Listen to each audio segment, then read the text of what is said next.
ओम श्री कल्कि अगस्तीशाय नमो नमः। ईश्वर के चरण छूकर मैं अगस्तीश्वर बोल रहा हूँ।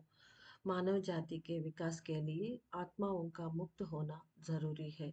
सही मार्ग जानने से यात्रा आसान हो जाती है। इसलिए मैंने एक स्पष्ट मार्ग चुना है और सभी आत्माओं को अपने अपने में समाहित कर रहा हूँ।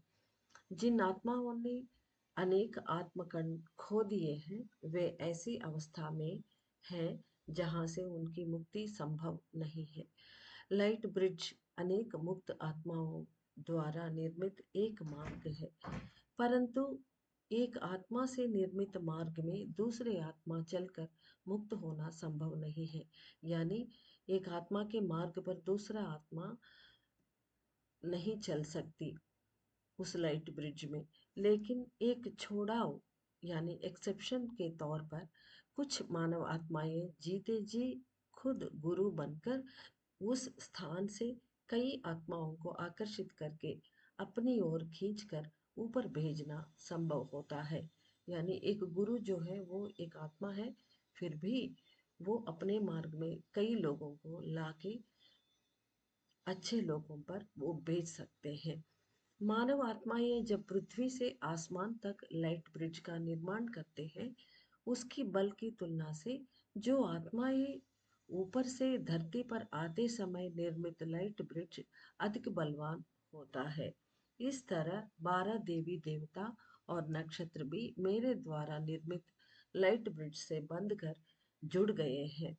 अब धरती पर निवास करने वाले सभी आत्माएं भी मेरे इस लाइट ब्रिज के रास्ते पर चलकर ऊपर जा सकते हैं। यानी मेयर इंसान यानी केवल इंसान के द्वारा निर्मित लाइट ब्रिज के तुलना से देवी देवताओं का या फिर सदगुरु अगस्त्य महर्षि का लाइट ब्रिज अधिक बलवान होते हैं। इसलिए इनके लाइट ब्रिज के द्वारा ही देवी देवताएं ऊपर से नीचे उतर रहे हैं और उनके आत्मशक्ति अगस्त्य जी के लाइट ब्रिज से भी घुल रही है, इसलिए वो और शक्तिशाली बन गई है। अब अगस्त्य महर्षि इंसानों को, मनुष्य आत्माओं को ये आत्मलिंग के पूजा द्वारा अपने लाइट ब्रिज से बांधकर मुक्त करने की प्रयास आसानी से वो कर सकते हैं और कर पा रहे हैं। यही इसका मतलब है। अब ऐसा स्थिति उत्पन्न हुई है कि कोई भी मनुष्य अपना खुद का लाइट ब्रिज का निर्माण नहीं कर सकता। यानी अब तक मनुष्य खुद तपस्या करके अपने लाइट ब्रिज यानी अपने आत्मा से परमात्मा तक एक मार्ग वो बना सकता था, अब वो संभव नहीं है। इसलिए देवी देवताएं और महर्षि अगस्त्य उतर आए हैं हमारे बचाव के लिए। इसीलिए मैंने अत्यंत शक्तिशाली लाइट ब्रिज का निर्माण करता जा रहा हूँ। हे मेरे प्रिय शिष्य, कई आत्माओं को खींचकर अपने आपके लाइट ब्रिज के साथ कनेक्ट करना ही आपका एकमात्र विधि है। यानी हम मुक्त होना ही नहीं, हमारे साथ साथ अन्य आत्माओं को भी इस मार्ग पे हमें लाना हमारा कर्तव्य है। क्योंकि आपके लाइट ब्रिज मेरे लाइट ब्रिज के साथ जुड़ गई है। जब तक आपकी आत्मा शक्तिवान नहीं होती, तब तक आपके आकर्षण शक्ति बढ़ेगी नहीं। अधिक आकर्षण शक्ति होगी तभी अन्य आत्माओं को आकर्षित करके आपके लाइट ब्रिज के साथ आप जोड़ पाएंगे। जो भी शिवांशों को मैं आकर्षित करके आप लोगों को प्रदान कर रहा हूँ, वे सभी आपके लाइट ब्रिज को शक्तिशाली चुंबकीय शक्तियों से भरकर उसे वीर्यवान बना रहे हैं। ये सभी चीजें महर्षि अगस्त्य बता रहे हैं। इसीलिए आप लोग हर एक व्यक्ति कई आत्माओं को आकर्षित करने की अत्यधिक आवश्यकता है। भले ही आपको मेरे द्वारा असीमित शक्तियां प्राप्त हो जाएं, लेकिन यदि आप उनका उपयोग अन्य आत्माओं को आकर्षित करने और लाने के लिए उपयोग नहीं करते हैं, तो वे शक्तियां विलीन हो जाएंगे। यानी धूमिल हो जाएंगे और गायब हो जाएंगे। यानी आप अपने पर्सनल के लिए यूज नहीं कर सकते। ये परोपकार के चिंतना से ही हमें ये शक्तियां दिए जा रहे हैं महर्षियों द्वारा। हे मेरे प्रिय शिष्यों, आप लोगों ने मेरे द्वारा बुद्धदेव की शक्तियां प्राप्त कर चुके हैं।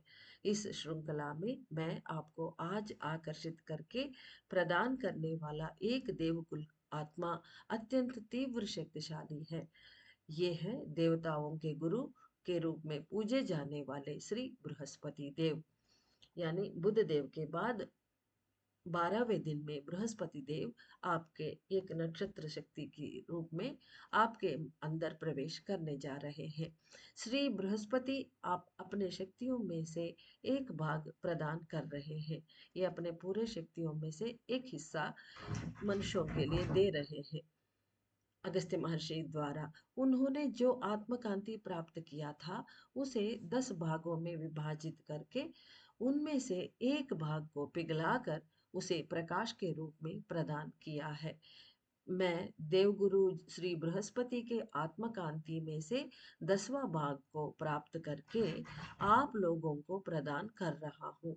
मेरे प्रिय शिष्यों को एक ऐसा दिव्य अनुभव प्राप्त होगा जो उन्होंने पहले कभी नहीं प्राप्त किया होगा।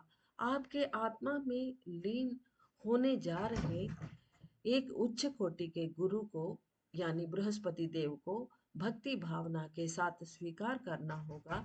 प्रेम में लीन होकर परिपक्व होने के लिए और दूसरों के प्राणों को बचाने जैसे उन्नत विचार आप में पैदा करने के लिए एक आचार्य के रूप में, एक पिता के रूप में श्री बृहस्पति देव की आत्मा आपको सहायता करेगी। आपके भीतर प्रवेश करने प्रवेश करने वाले नक्षत्र कांति को इस नक्षत्र कांति को भावनाओं के साथ ग्रहण कीजिए। जो नक्षत्र शक्तियां आपको प्राप्त हो रही हैं केवल वे ही आपके जीवाणु जो आपके प्राण हैं उसे आत्मा से जोड़ने में मदद कर सकते हैं। यानी आपके जीवाणु को बलशाली बनाकर आपके आत्मा के अंदर उसको संघनन होने के लिए जोड़ने के लिए मदद मिल जाएगी। ऐसा महर्षि अगस्त्य कह रहे हैं। इस बात को समझ लीजिए। मेरा परिपूर्ण आशीर्वाद।